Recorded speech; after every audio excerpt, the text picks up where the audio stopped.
Hai unha palabra que se repite moito hoxe en Galicia, que é alquiler e alquilar, que son dous castelanismos realmente moi impostos na fala entre a xente que fala galego.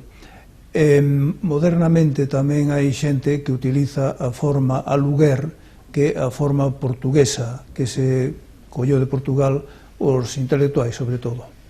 Pero a forma propia que temos en galego e que se debe usar, que debemos recuperar, é alugueiro. Alugueiro é a forma medieval correspondente a lugar, que é procedente do latín.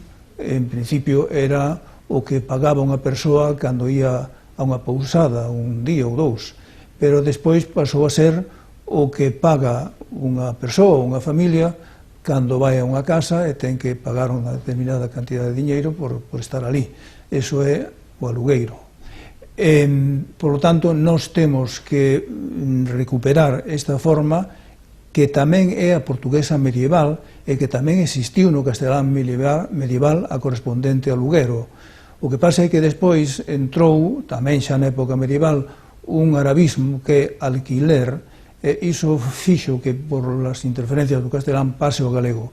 Pero nós, por enriba de todo, temos que decir hoxe alugar, recuperar esta palabra que tamén está xa bastante en decadencia, que é a nosa propia, e o alugueiro, que é o que paga unha persoa ou unha familia cando vai vivir unha casa a outra, a dona da casa.